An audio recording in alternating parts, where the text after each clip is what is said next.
News today, and I know Andrew had something to say about this earlier, that the New South Wales Police Commissioner, Mick Fuller, is proposing the idea of a mobile phone app for couples to record their consent prior to sexual intercourse. Now, this surely, no disrespect to Mick Fuller, is beyond ridiculous.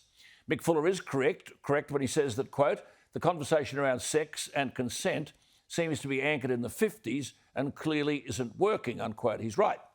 The idea by the New South Wales Police Commissioner to perhaps use technology to record consent is not totally left field. Such an app exists in Denmark. It was well-intentioned, but way off the mark.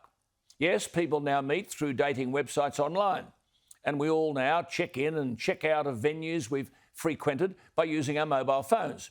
So Mick Fuller raising the idea of technology to tackle this problem of whether or not a sexual activity is met with consent prior to it occurring is not a silly one. What is silly is that we're now at a point where bureaucracy meets sex. We're now seemingly in an era where one must fill out paperwork before having sexual intercourse, treating everyday people like suspected criminals. What's next? Do we force people to sign a statutory declaration in front of a witness? Does government add it to the Service New South Wales app? Your whole profile's there, your driver's licence, your driver's registration, COVID, check-in, demerit points. So what are they saying? Sexual service. If this isn't madness, what is?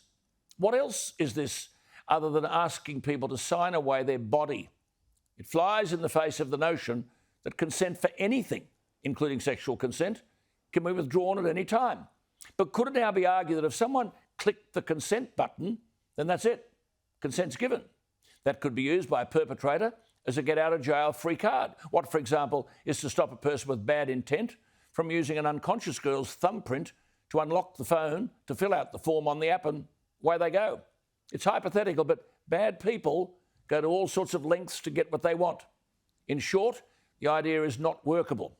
One reader in Sydney's Daily Telegraph newspaper got it right today. Quote, it's impossible to simplify everything in life, and this mindset of using regulation to solve every social problem is very dangerous. The answer to this problem, says the writer, has to be education, more investigative resources, and the courts increasing the penalties for convicted offenders so they are more in line with community expectations, unquote. Now, of course, a lot of this comes down to parenting, but sadly, a lot of young people have rubbish parents. If we accept the notion of government knowing who an individual slept with and when, we've reached a new low in social order.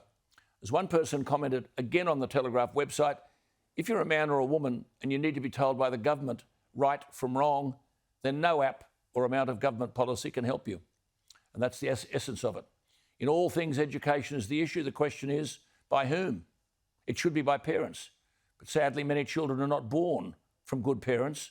Otherwise, we most probably wouldn't have the problem in the first place. What are your thoughts? It's a big issue.